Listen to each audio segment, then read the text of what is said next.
নমস্কার, স্বাগত সকলকে। কেমন আছেন সবাই? আশা করছি ভালো আছেন। আমরাও ভালো আছি। আজকে রাখি পূর্ণিমা।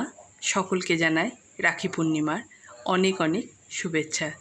আর যেহেতু আজকে রাখি পূর্ণিমা, তাই আজকে স্কুল ছুটি, মেয়েটা ঘরেই আছে। আর আমার কাজও অনেক কম।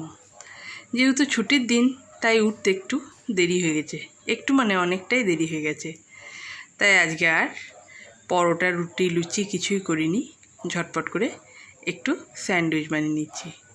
এই যে আলু সিদ্ধ ছিল ফ্রিজে, আর 2 পিস মতন চিকেন ছিল, সেটাকে একটু হাড়গুলোকে বাদ দিয়ে একটু ম্যাশ করে নিয়েছি। এবার আলুর সাথে সমস্ত কিছু মেখে নিয়েছি। এবার সেঁকে নেবো একটু। এই যে কড়াইয়ের মধ্যে জল থাকলে আমি কি করি, একটু কোনো কাপড়ে করে মুছে নিই।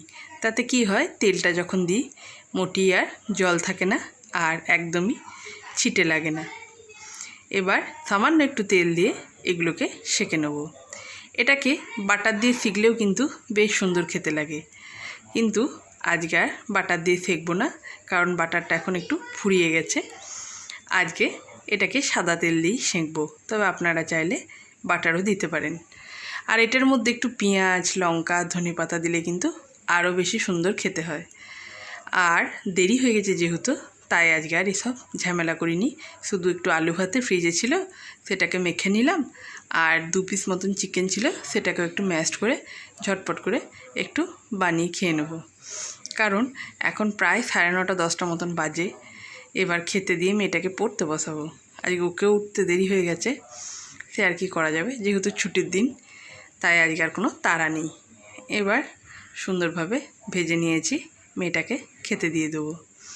এটা যখন ভাজবেন অবশ্যই গ্যাসের ফ্লেমটা লো রাখবেন।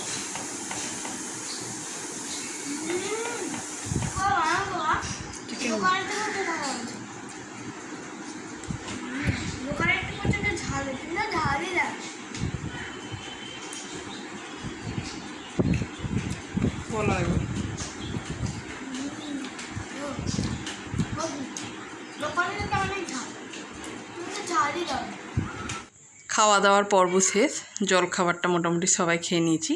এবার রান্নাটা করে নেব ঝটপট করে। আজকে আপনাদের একটা দারুণ রেসিপি দেখাচ্ছি। এটা যে পটল খায় না সেও কিন্তু খাবে। আর যারা আমার ব্লগ দেখে তারা কিন্তু খুব ভালোই জানেন যে আমার মেয়ে আর আমার বর কিন্তু পটল মোটেই খায় না, কিন্তু এইটা যে রেসিপিটা বানাচ্ছি এটা কিন্তু ওরা খাবে, কারণ এতটাই সুন্দর খেতে হয়।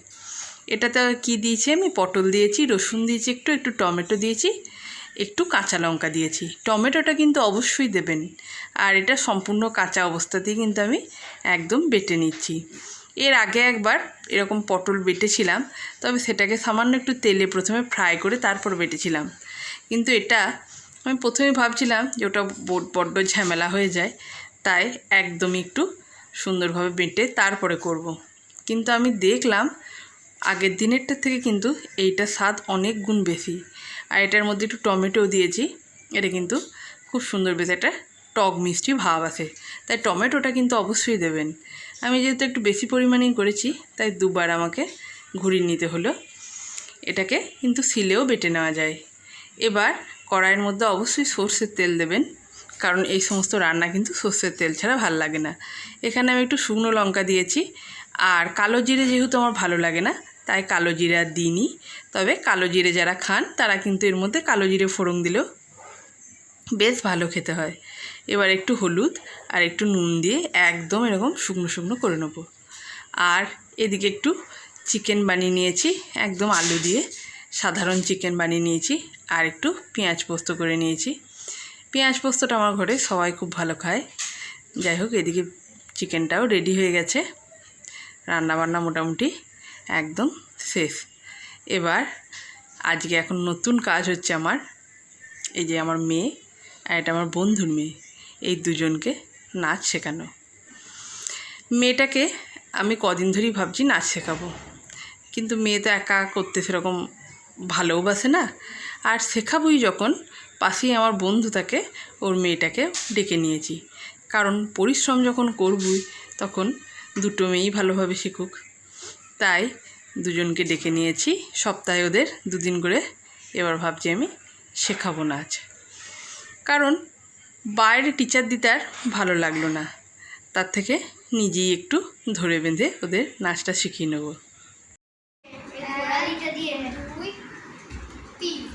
গুড।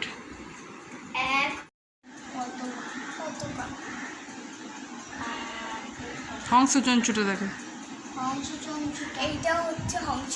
হ্যাঁ, দিতে হয়নি, ভালো করে ভালো করে।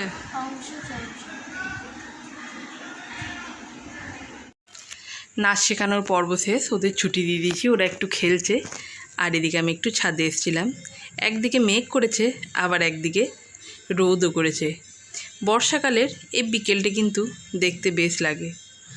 এই দেখুন কত সুন্দর ফুল ফুটেছে। এই এত সুন্দর এই বেলি ফুলগুলো ফুটছে না এখন, চারিদিকটা এবারে গন্ধে ম করে, বেশ ভালো লাগে। বিকেলবেলায় ছাদে এলে কিন্তু বেশ ভালো লাগে। তবে বেশ কদিন বৃষ্টি পড়ছিল, ছাদে আসা হয়নি। তবে 2 দিন একদমই বৃষ্টি নেই, আর যেহেতু বৃষ্টি নেই, যে কি প্রচণ্ড গরম সেটা এই ছাদে কিছুক্ষণ দাঁড়ালেই বোঝা যায়।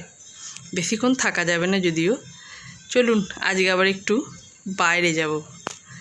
মেয়েটার জামা কাপড় টুকটাক পুজোর এবার একটু একটু করে কিনে নেব, কারণ যখন পুজোর সময় চলে আসে তখন প্রচণ্ড ভিড় হয়ে যায়। তখন কিনতে গেলে কিন্তু প্রচণ্ড ভিড়ের মধ্যে আমি এমনি যেতে ভালোবাসি না, আর একদম ফাঁকায় ফাঁকায় আমি সমস্ত কিছু করতে পছন্দ করি। আজকের মতন তাহলে ব্লগটা এখানেই শেষ করছি। ভালো লাগলে অবশ্যই লাইক, কমেন্ট, সাবস্ক্রাইব করে পাশে থাকবেন। আজকের মতন তাহলে টাটা, দেখা হবে অন্য কোনো ব্লগে।